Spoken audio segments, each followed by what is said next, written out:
goes in lane 6, and she was a World Championship bronze medalist back in Doha. She was 6th in Eugene a couple of weeks back, the best of the Jamaicans in Eugene. The Jamaicans have 4 in the world top 10 this year. Sarah Carley goes out in lane 7 for Australia, semi-finalist at the World Championships, ranked 8th in the Commonwealth this year. What experience. And Tokyo last year at the Olympic Games, finished in the heats, went out in the heats. There is Clayton. Well, in Eugene with 4 Americans clear of her, apart from Femke Bol. She was the best of the rest in 6th place. 54.36 she ran there, but she has run 53.6 this year. There's Jessie Knight of Great Britain, primary school teacher from Epsom in Surrey, ranked 4th in the Commonwealth. The semi-finalist in Eugene, fell in a heat in Tokyo last year. Good, consistent racer. Noelle Montcalm of Canada, 5th in the Commonwealth back in 2014, 34 years old now. She's a registered nurse back in Canada. And Zene van der Walt of South Africa, semi-finalist again in the World Championships in a personal best. What a talent she is. World Youth Champion in 2017, the South African, World Junior Champion in 2018. Then she didn't step away from the sport, but she took a while to get back to improving. She had about a 3-year stagnation and then ran a personal best in 2018 before going down to 54.81 this year. Well, there is a possibility of a Jamaican 1-2-3 if Rochelle Clayton can qualify from this second heat.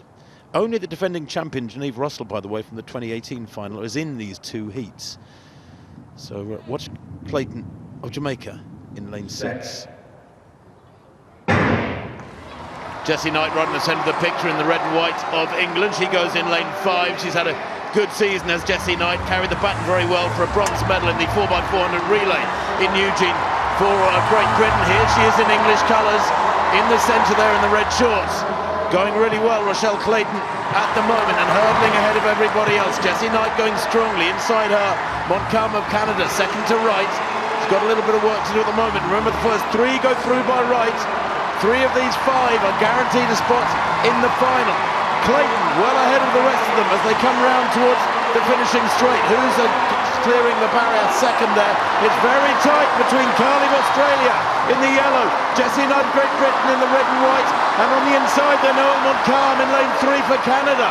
Jessie Knight stuttering badly at that one, but Clayton's going to win this for Jamaica, about a metre ahead of the Canadian, and Jessie Knight just hangs on for that 3rd spot under pressure from Sarah Carley of Australia. But I rather think Carley will go through as one of those 2 automatic qualifiers.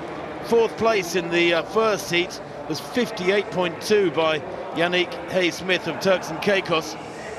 But that from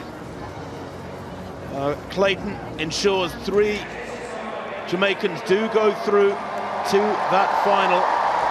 And just taking the check on her time, 54.93. Well, the winning time in the first heat, 55.30.